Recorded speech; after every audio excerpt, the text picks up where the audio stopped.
very close to you guys here, Healthy Street.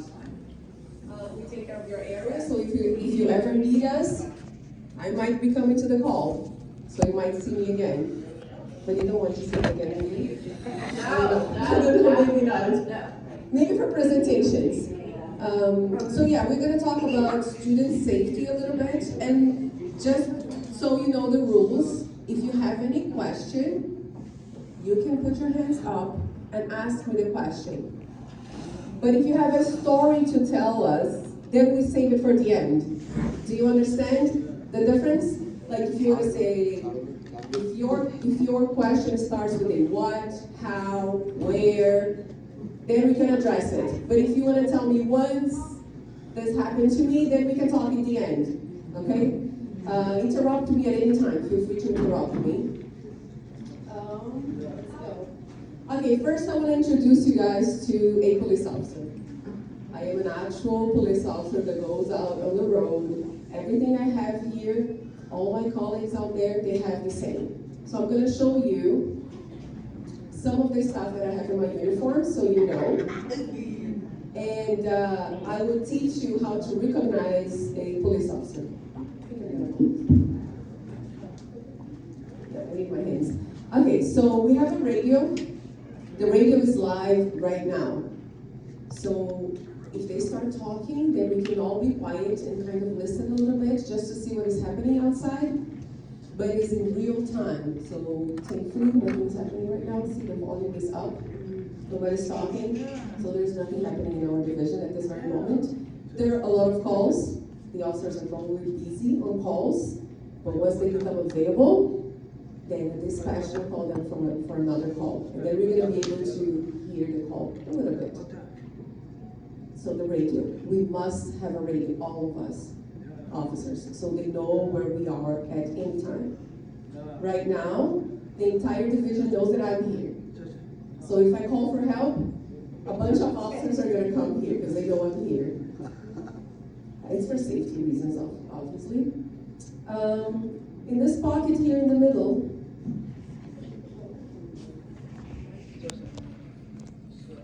anyone guess what I have here? She got it, yeah. I got the cups. Some officers have two, some have three. I only have one. And everything is very structured in our business, I would call it, in policing. So even the way we place our cups in the pocket has to be always in the same way. Because when we pull it out, we want to be ready to handcuff somebody. You gotta go like this.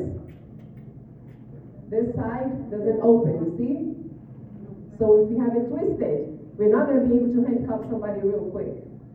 So everything is very organized and we must always place things in the same manner. Like you guys should do at home, maybe in your bedrooms, or here at school. You take something, you put it back where you found it, right? We always also have a key to open the handcuff. It's gonna be in the pocket at all times. We have multiple keys because we lose them all the time. It's very easy to lose. Listen.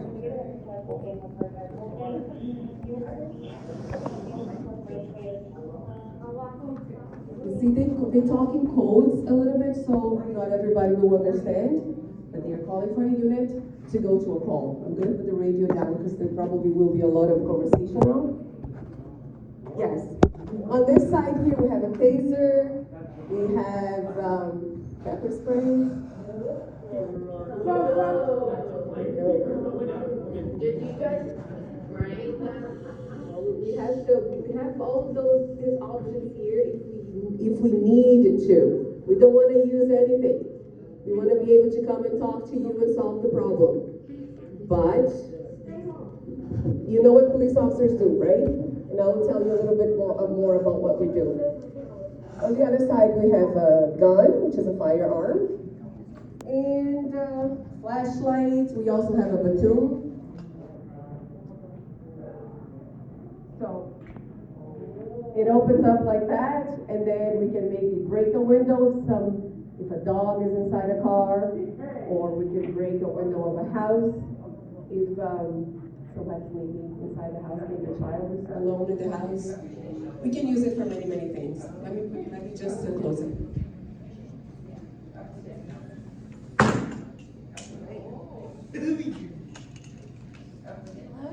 Okay, now that you know a little bit of what we have in our uniform, I can tell you a few ways to identify a police officer. So you can ask for their badge number. All of us will have a badge. What would you like to ask? Go ahead, Lee. Go ahead. You can ask. Oh, we do give tickets, like traffic tickets.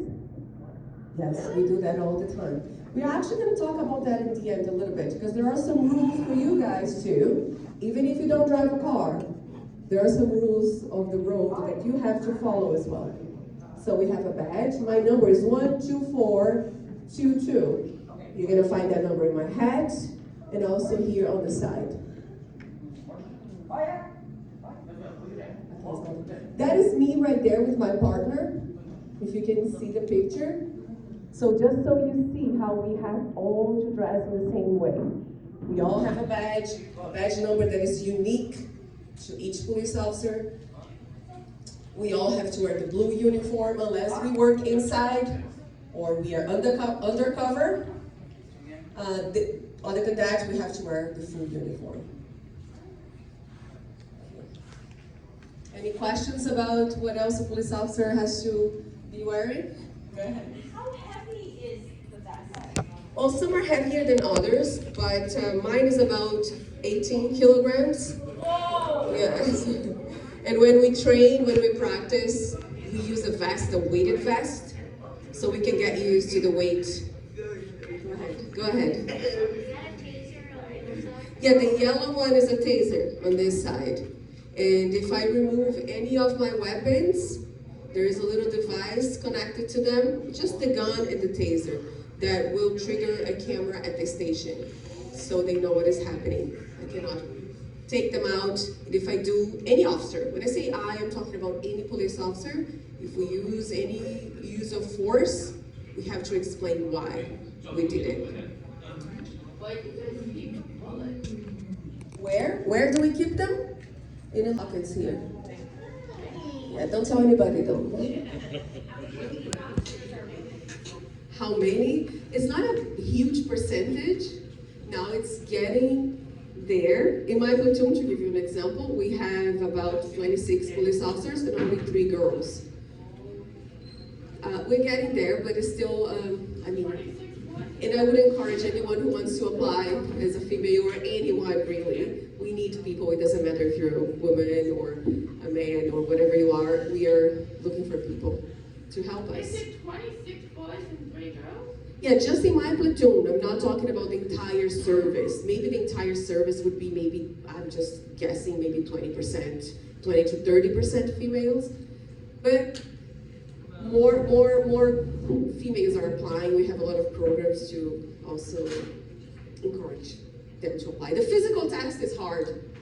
It's a little bit harder for us because you have to drag a dummy, and it's, I think it's like 65 kilograms, and you have to drag that dummy around. And of course, if you're a man like you guys, it might be stronger than the girls, but maybe not. I don't know. But again, and that's why we have all the weapons here, so that we can also use that to protect you guys or to protect ourselves. All right, 911. What's that number for? What kind of emergency? What is an emergency? Huh? When you're sick or hurt?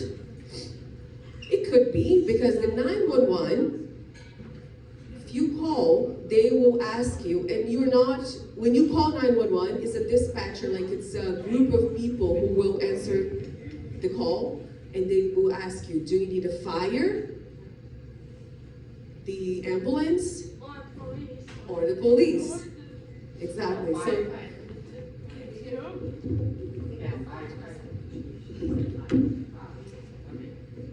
yeah, so you guys can see here. Let me see. Okay. Okay, so here's the ambulance. They will ask you if you need an ambulance. When would you need the ambulance? To a hospital. To go to the hospital, that's right. So maybe you are at home. I'll give you an example. You are at home and somebody, let's say your mom, you go to her room and she's on the floor. And you like try to wake her up and she's not waking up. You call 911. And then don't worry about police, just say, describe what is happening. And that's why I wanted to tell you guys that it's important for you to know a few things if you call 911. Your address. Because we need to know where we're going. You know when those calls come here through the radio, you just heard a call coming? If a call comes here right now, and I don't know where I'm going, I don't know where you are with your mom, can I get there? How can I get there? I don't know. So the most important information you're going to give to dispatch is your location. If you're at home, know your address. If you're not at home, look around and see, oh, I see Young Street and give me another street. Drury. Oh, then the dispatch will ask you more questions so then we know exactly where you are. Also know your phone number, because if the call gets disconnected, we want to call you back. Know your full name, your parents' full name.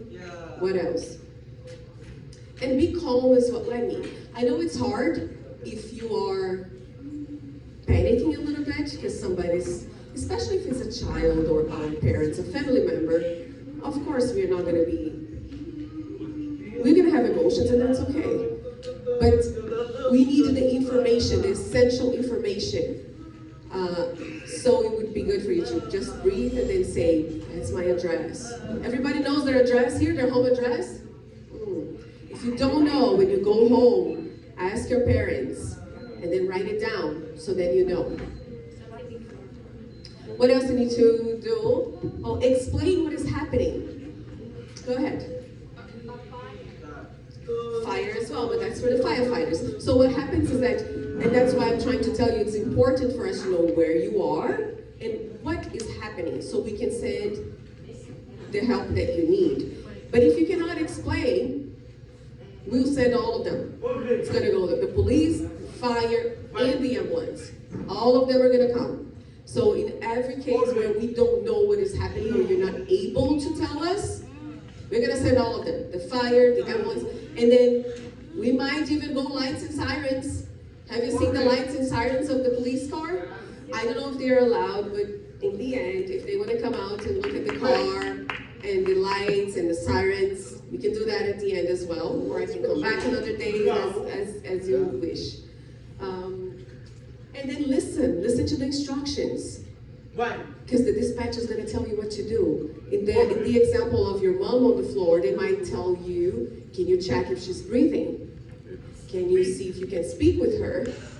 Can you, I don't know, they're going to give you different instructions depending on what you say. Maybe she has a cut. They will tell you, can you put something around the cut? So just listen to the instructions and then you follow the instructions. Whatever you do, don't hang up. Even if you call by mistake. If you call 911 by mistake, don't hang up. Speak to dispatch and then we will send a car anyways to check on you.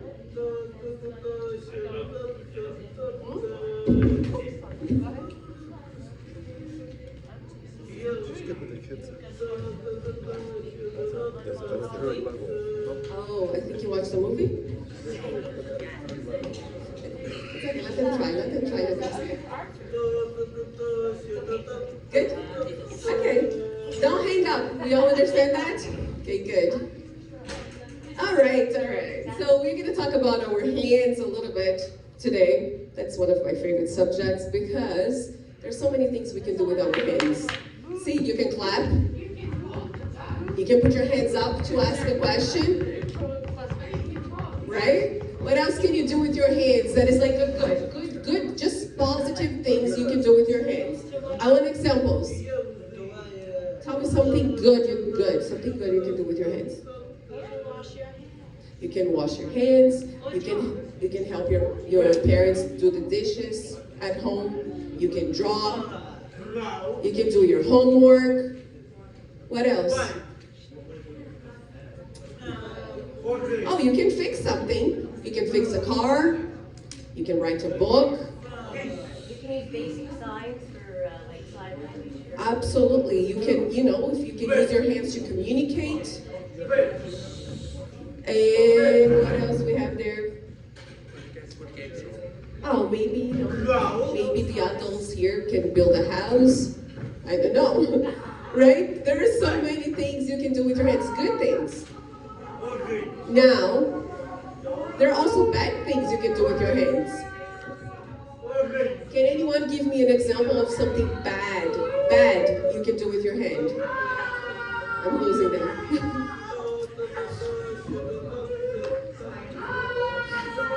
Are you guys, is it boring? No? Okay, keep going? Okay, I'll just keep going. Okay, no problem. Okay, so let's talk about bad things we can do with our hands.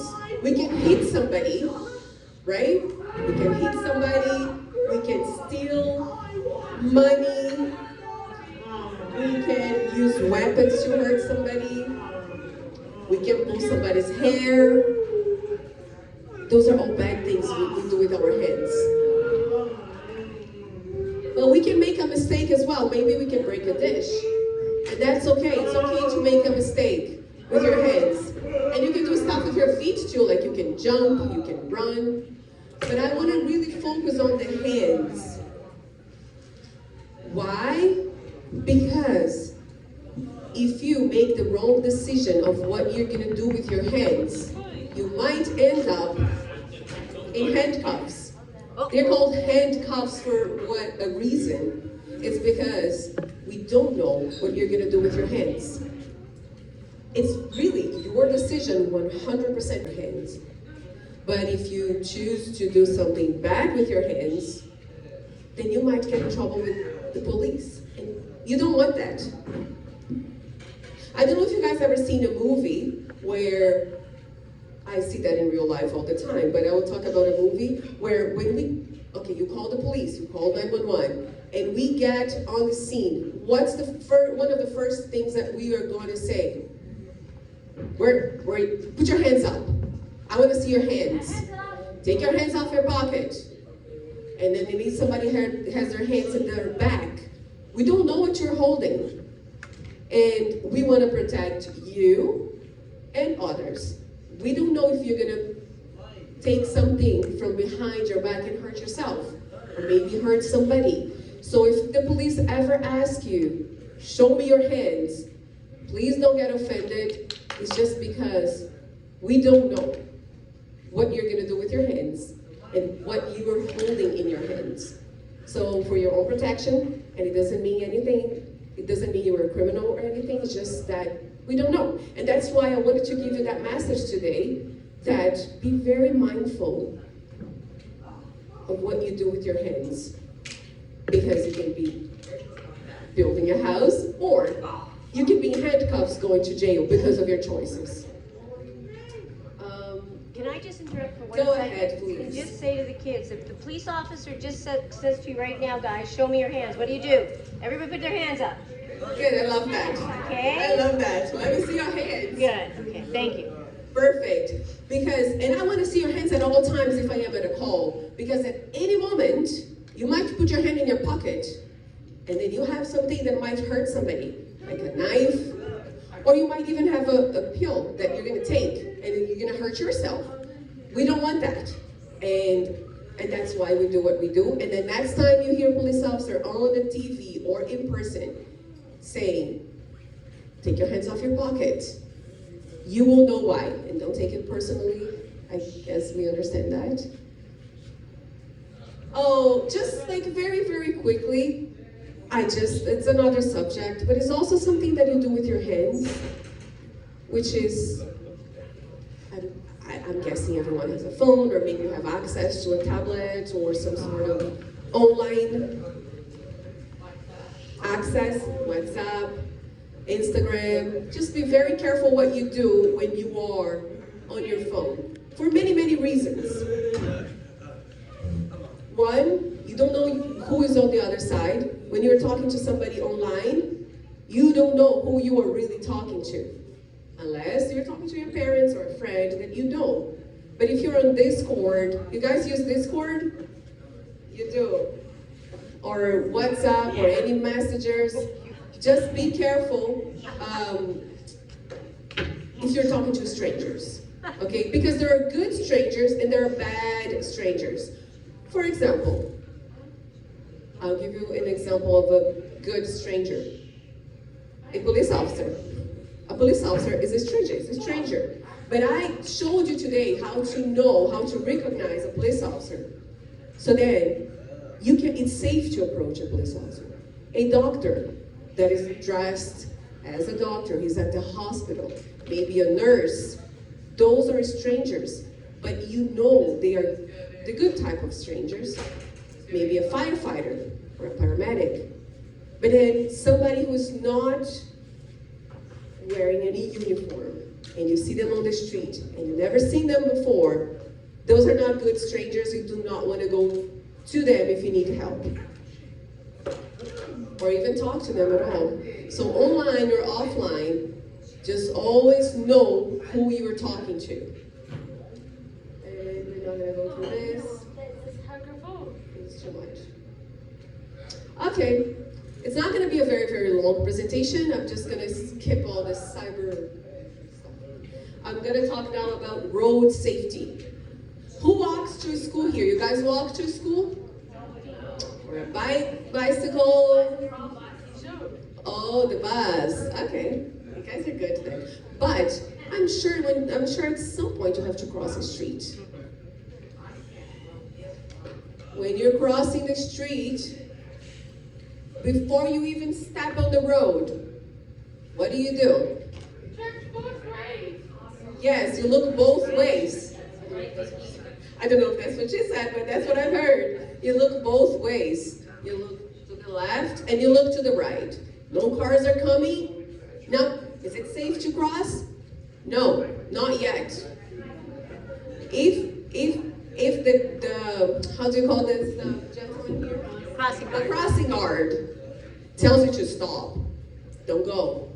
Don't go. So it's not only looking one way and another and then crossing. Maybe there is a car coming and it's coming very slow and you go like, oh, I have time to cross. Make eye contact with the driver, okay? Before you cross, if there is a car coming and they're very slow and you think, oh, I can just run in front of them. Make eye contact with the driver.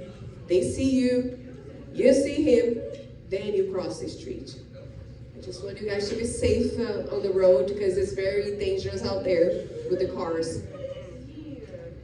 Avoid also being on your phone when you're crossing or with the headphones so you can also hear what is happening around you. Maybe a police car is coming. The bikes. Okay, you ride the bike? No. I just wanted to tell you in general, maybe more for the adults in the room. Scooters, e-scooters, the electric scooters, not allowed in Toronto at all. Okay, you will not only get a ticket, but you're also going to have to go to court if you are riding your e-scooter. The electric scooters, so those ones here in the picture, electric, okay, there's a motor. These ones, you cannot, not on the sidewalk, not on the road, not in the parks, nowhere, just at your home. And that is a new law, it's a new law, and it's like a pilot, it's like a pilot to see if we can reduce accidents that are happening. So we have many, many children who are unfortunately dying because they're riding those on the road. They're getting hit by cars. We have them also hitting people on the sidewalk. We get calls all day, all night for people with e-scooters on the road. So in order to just avoid that from happening, the government now is saying no more scooters on the road. If you go to York region, I don't know what's happening over there, but in Toronto, you can't. So only at your place, in your sidewalk, in the basement, backyard, not on the road. Yes. When did it start? It's been less than a year that we're just having this pilot, and I don't think we have enough data to make a decision yet. So it might be temporary, but for What now, do we do if we see them lighting it on our neighborhood? you can call the police. You can call the non-emergency number. The non-emergency number, I removed that slide from here, unfortunately. The non-emergency number is star 877. So star, if you look at your phone, there are letters on the phone. It's going to be star TPS, which is Toronto Police Office, Toronto Police Service, 877. If you remember that, star 877 for non-emergency. Yeah. But that's only for electric. Only for electric scooters, yes. Bicycles, you can ride your bicycle. But if it's The bicycles, you can ride your bicycle. If you're under 14, you can ride your bicycle on the sidewalk. But if you're over 14, you cannot ride your bicycle on the sidewalk. So I don't know what age you guys have here, but anyone that is 14 and under, feel free to ride your bike on the sidewalk. If you're older than that, you have to follow the rules of the road and you have to be on the bike lane. Under 18 also, you must wear a helmet. But if you're over 18, it's not mandatory for you to wear a helmet. It's safe. It's safe, but it's not mandatory. She said,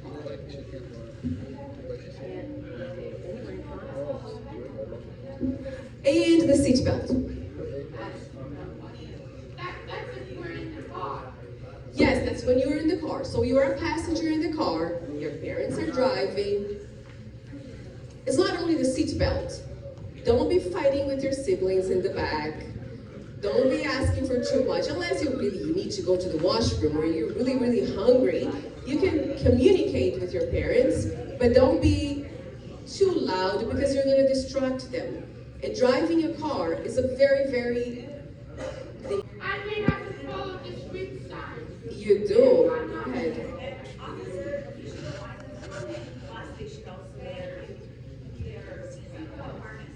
You have to wear the bus? In school buses. Not even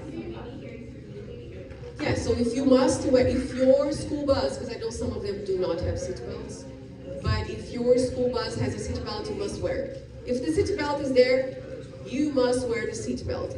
And again, the same rule goes for not distracting the driver. Because the driver has to pay attention to so many things. There are people crossing the street, there are other cars driving, there are police cars coming. And I'm going to tell you a little information today, and I want you really to help us with that. We would love you to help us with that. If your parents are driving, and you see a police car behind you, lights and sirens, what do? What does the driver have to do? Anyone knows? And that is the law, actually. A police car is behind your parents' car. Your father don't see it, like your mother, whoever is driving, didn't see the police behind them, but you did. What do? What's Elizabeth? Yes, move to the right. Stop. So next time you are in the car, and then you see the police car behind you, you can tell the driver, doesn't matter who the driver is, it could be an Uber driver. Say, hey, the police is behind you.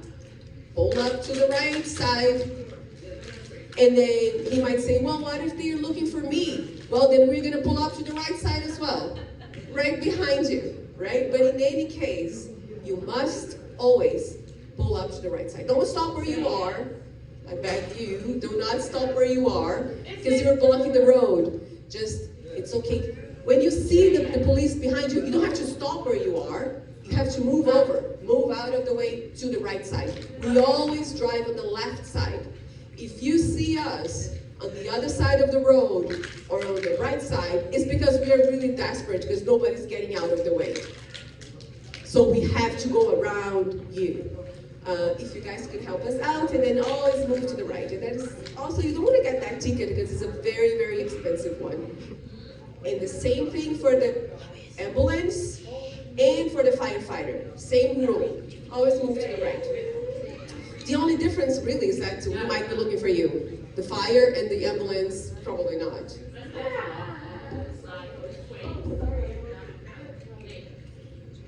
All right, so a lot of people ask us about the rules with the seat belts and the boosters and the car seats. So basically, if you are 8 years old, 8 years old or older than 8, you don't need a booster. But I don't know if you are able to see the positions here. The seat belt, the seat belt cannot be around your neck, and the bottom part of the seat belt cannot be too high. It has to be lower in your belly. Your knees, you might be able to, you see how he's sitting here? You might be able to bend your knees and touch the floor. So, what I'm saying basically is that even though there are some rules, 36 kilograms or 8 years old and older, there are some kids who are very big. So if they can touch their feet on the floor and the seat belt is not around their neck, we'll most likely not gonna give you a ticket if you don't have your booster. I think most of you here, unless you have any other type of requirement for driving, for being a passenger, you will be able to. You don't need a booster. I don't think so. Nobody here. But just so you know, maybe you have a little brother or you have kids. If they can reach the floor, and they can even be in the front seat with their parents. Now, one little rule that I need you all to know is that once you're 16 and older, and you're not wearing a seatbelt as a passenger, you get the ticket yourself. Not the driver, you. So let's say your parents are, it doesn't have to be your parents. It could be anyone. It could be an Uber driver, the school bus driver, your uncle, your aunt, anyone driving a car. You are in the passenger seat and you are not wearing a seatbelt. We stop the car, okay? And then we are gonna go, how old are you? How old are you? You, huh? You are 18? Okay, so you are 18 and you are not wearing a seatbelt. You are, I'm not saying you are, just an example. You are old enough to drive, so then you're old enough to be able to, on your own, wear a seatbelt without anyone telling you. And you're gonna get the ticket yourself. We're gonna say, can I see your driver's license or any sort of identification? And you must give it to us. And I'm telling you, you're a passenger. You're not a driver. Passenger, no seatbelt. And I'm sorry I'm repeating myself just so I'm clear. And the police asks for your ID. You have to give it. You must actually, otherwise you will be arrested. If you're not able to identify you, we can then arrest you. So, if you are under 16, then whoever is driving will be responsible. So they will get a ticket and not you. So over 16, you get the ticket if you're not wearing seatbelt. Under 16, the driver gets the ticket. But in any event, when you get inside a car, first thing you do, seatbelt. That's it. There is not even a question, right? So then you know what to do. And everyone is safe. And then you are gonna tell me, when I give you that $400 ticket, you will say, oh, but you're so mean, why are you doing that? I'm doing that to protect you. And I know it's hard to understand, but we go on calls where there was a car crash and the child inside that car was not wearing a seatbelt. Now next time you go to a traffic stop and we see a child without a seatbelt, we're gonna think about that call that we went to and the child wasn't wearing a seatbelt. So we go, you have to. Why you're not? Some officers will even be more emotional about that because they know what could happen, and they are so desperate saying, you can't, you have to. And then that's when, unfortunately, the way to, I would say, punish people or to make them maybe learn is to give them a ticket. But you guys are not going to get into that because I know you're going to wear a seatbelt, right? Okay, finally, I'm inviting everyone here to maybe apply to become a police officer. I don't care how old you are. I don't, you know what I'm saying? Like, there is room for everybody, for everyone.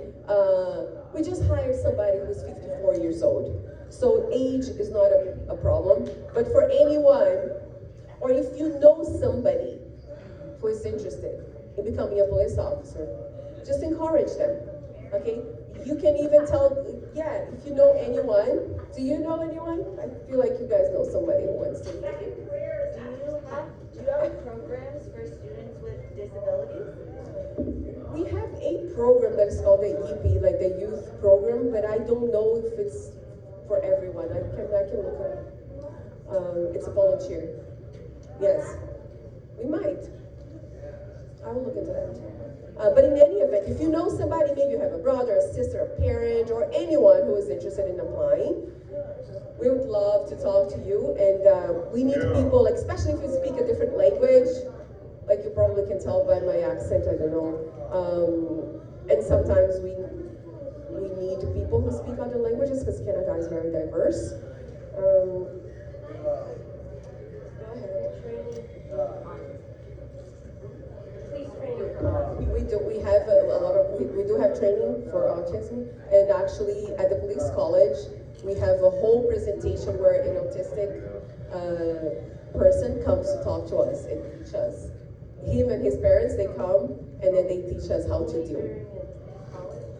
And then we always have, we retrain every single year and then refresh. Maybe we should have more for almost everything. Did you have a question?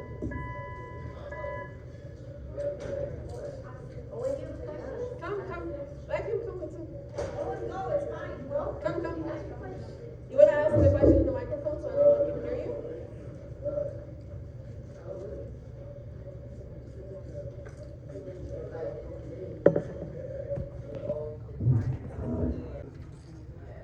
How long were you trained to become a police officer? My name is Owen and I live in Toronto. So everybody heard the question, right? yes.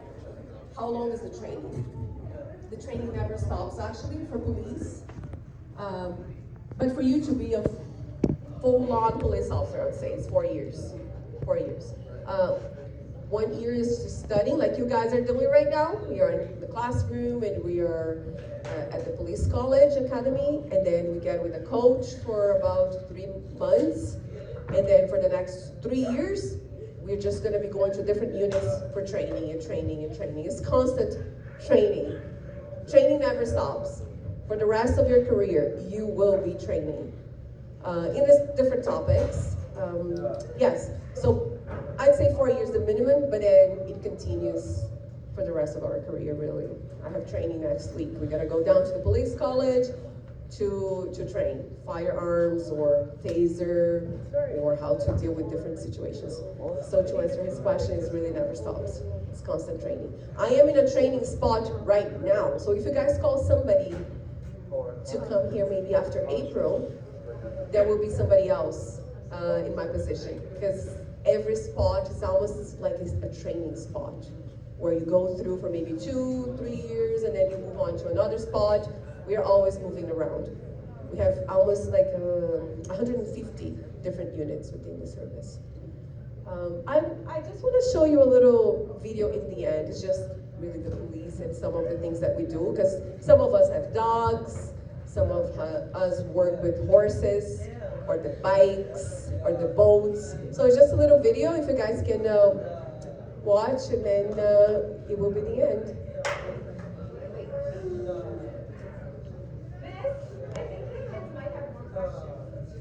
Okay, after the video maybe? Your future career starts with a vision. A vision of opportunities ahead. Where you can see a path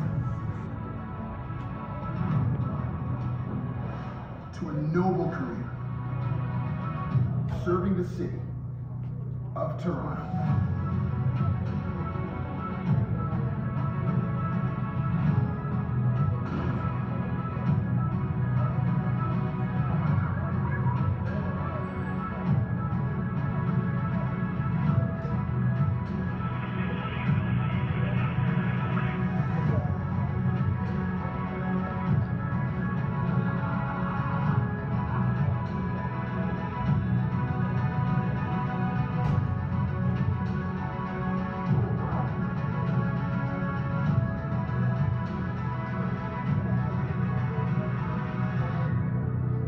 Where do you see yourself? Toronto Police Service. Apply today.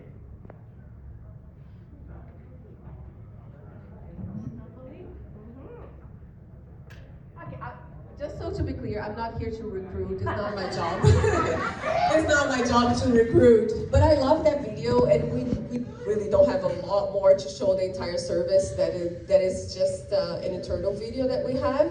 But it shows you guys that how many different things we do. Some of us come here to talk to you guys. Some of us are out there looking for missing people. The horses are out there looking for maybe a missing child. The dogs might be looking for drugs or firearms.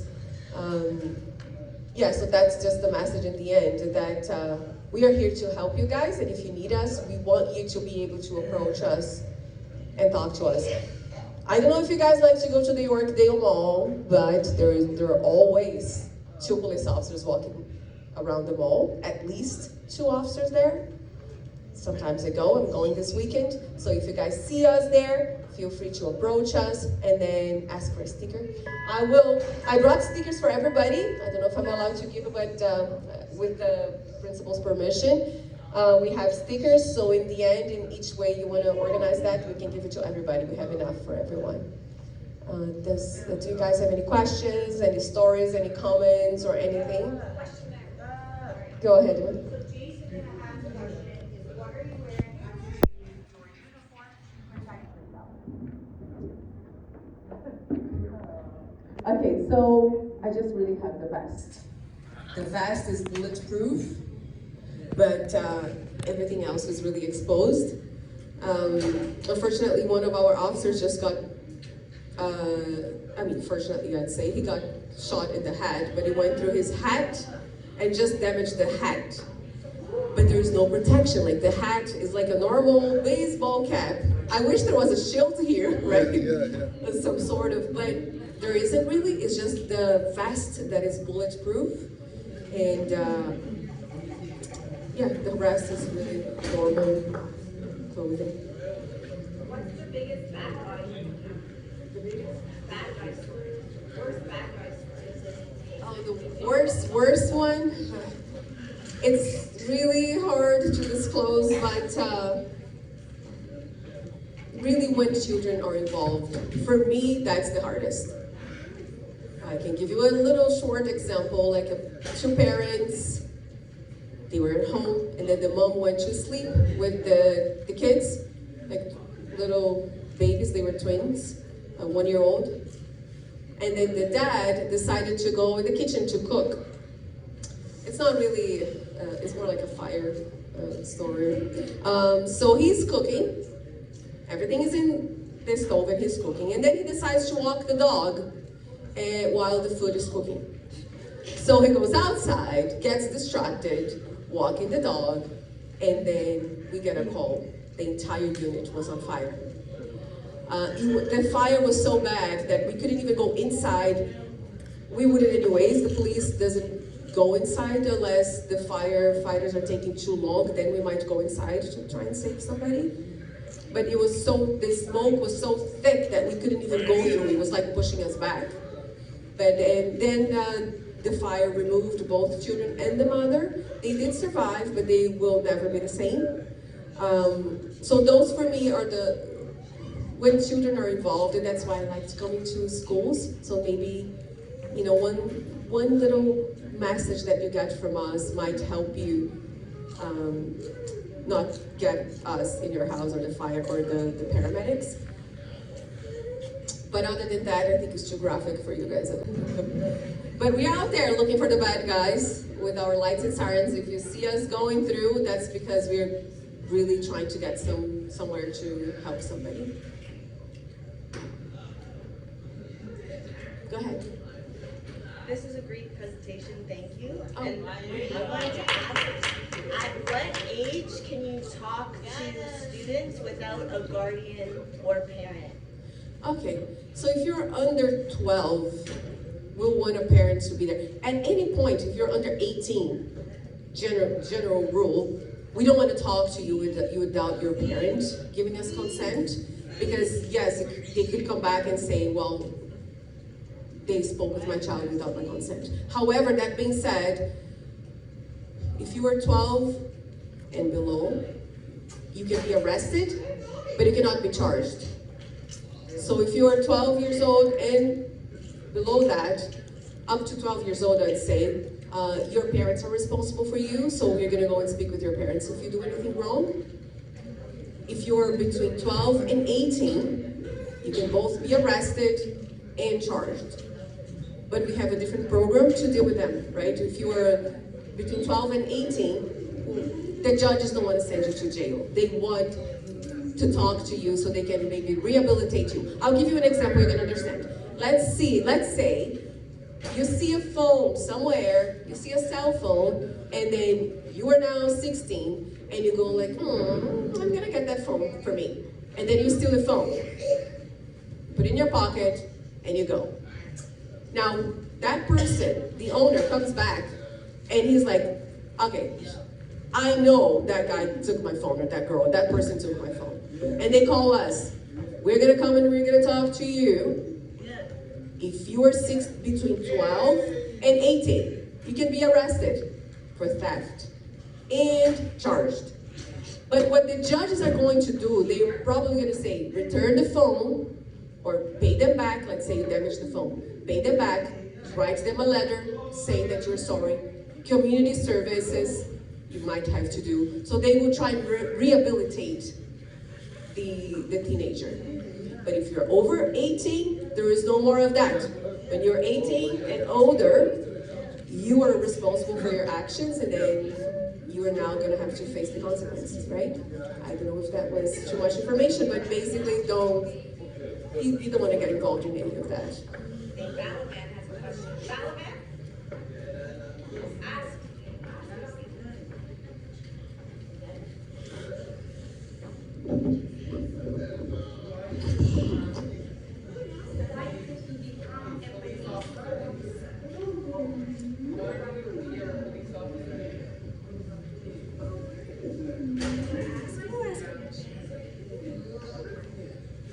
Why have you be a police officer? Okay, he asked, why have you become a police officer? I'm so sorry. Well, I come from Brazil. I don't know if you guys know where that is, but it's in South America. I was born and raised in Brazil. And I came to Canada because I wanted to be a nurse here. I was a nurse back in Brazil, a registered nurse. And when I came to Canada, I wanted to be a registered nurse here as well. But it was very hard to get my credentials. So then I was searching for something new. Becoming a nurse again, I would have to go to school. I didn't have the money to pay for school again. So luckily we don't have to have university. I mean, it's a good thing to have, and I already had the degree. But to become a police officer, you don't need university. So I thought the closest thing to a nurse would be a police officer. And I'll tell you why, because nurses are going to help people. They help people when they are in need, and then the police as well. So I thought, well, that's maybe a profession that is going to be similar to being a registered nurse. And in my case, that's why I became a police officer. And now it's almost like I was a nurse for 7 years. So, but when you are at the hospital, and maybe somebody arrives there, right? There's nothing you can do to prevent that from happening, because by the time they get to the hospital, it already happened. They already got into a car accident maybe, or something happened. But as a police officer, you might be able to avoid people from going to the hospital. So I thought, that would be a nice profession to pursue in the here I am. If you arrest someone and they're over 18, but they have exceptionality or special needs, do you take that into consideration?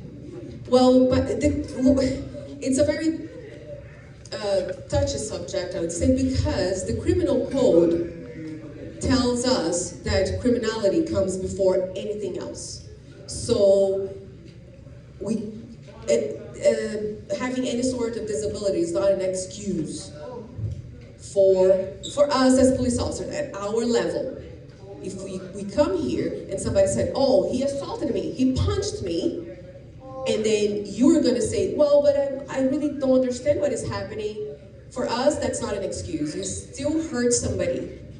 And that's what we're looking at. We're looking at the fact that you hurt somebody. At that moment, we don't care about anything else. Oh, just to follow on to that, what are the bad guys who are trying to take advantage of people for them to do bad things? What is the advice you have to be aware of, your tips? Yeah, like I had a student at another special needs school, they tried to get me murdered. It's very, he had special needs. Well, if you're taking advantage of somebody, there are also criminal offenses for that. But then we have to conduct an investigation, and then we need evidence. But ultimately, if we cannot prove that somebody else was influencing you, it's going to be on you. But again, for us at a police level, because we are going to come here and take things at face value, and then we're going to write a report, and in that explanation to the judges will say, but also this person is special, or they have some special needs, or they have disability, or we're gonna just say everything in there, and then once it goes before the judge, then he will take those considerations. But for us, it's more like what we see at the moment, and for you guys, if anyone is trying to use you for anything really, even if it's for like, oh, can you go get me a cup of water? Why? Why can't you go and get a cup of water yourself?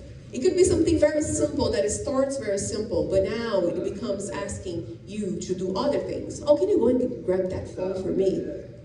Oh, can you go and do something bad with your hands for me?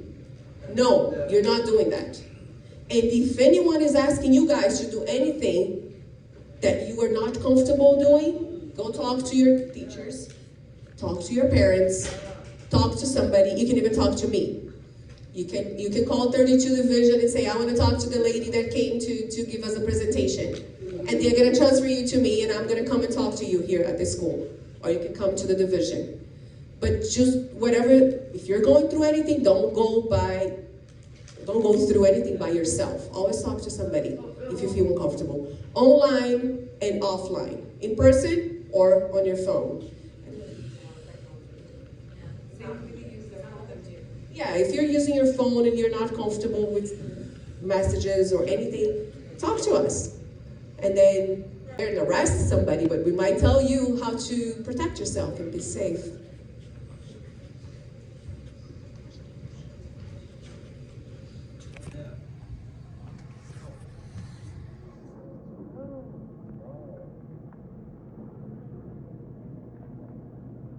Why do you become a police officer?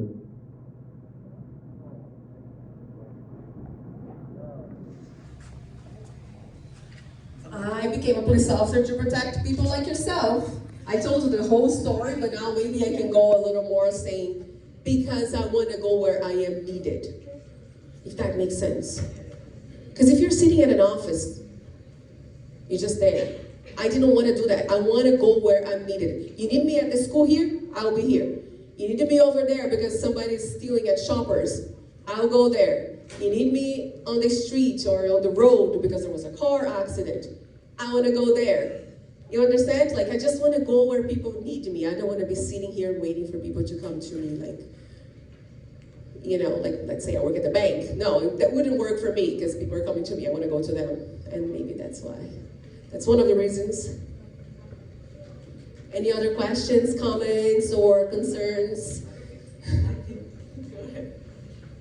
Could you handcuff me?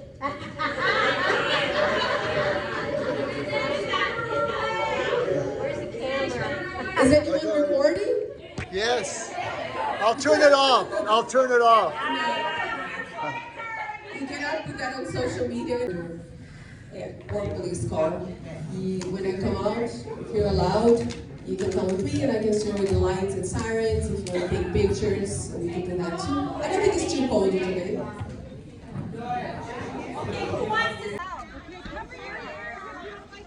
It's going to be loud. Can you hear me? Yes. It will be very loud.